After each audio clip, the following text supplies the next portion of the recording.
in shipping, for example, or maritime laws or policies were very, very archaic. We'd failed an audit. It wasn't made public. We'd failed an audit. When we came in June, the audit had been done, and we failed in 23 areas.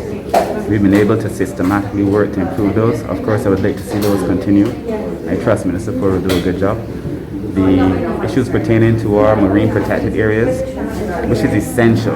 You know, there's this debate that if you protect water, if you prevent fishermen from accessing the waters and so on, which is not really the case. But unless we start to protect some of the waters so that the fish could regenerate, the reef could regenerate, the coral could regenerate, there's not going to be enough fish for future generations. And it is Barbados doing it, but it's been a commitment made by many countries in the world to be able to protect 30% of the ocean by 2030. So I would like to see that continue, I'm sure it will, as well. And of course, I just had a wonderful relationship with the fishing folk.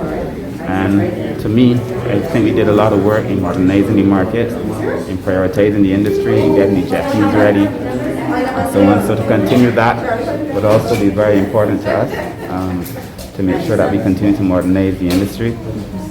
Luckily for me, I have great relationships, so I hope they will continue. And I used to make the point that the fishing community is an Asian community anyway, so they fall naturally back into this ministry as well.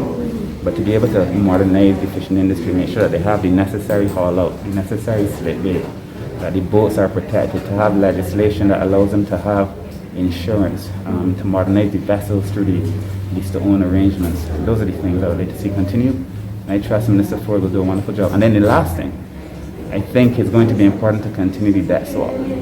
We were heavily engaged in a debt financial swap, and Barbados was about to be leading in this blue economy space in financing, innovative financing mechanisms for the blue economy. It would allow us to trade about $200 million of debt and put about $25 to $30 million back into our pockets. It's not increase that, just rearranging that and using the savings to finance the marine operations. We're working with the Nature Conservancy on that. We're working with the IDB on that. The Nature Conservancy, TNC. Okay. It's an American-based NGO that does a lot of marine work.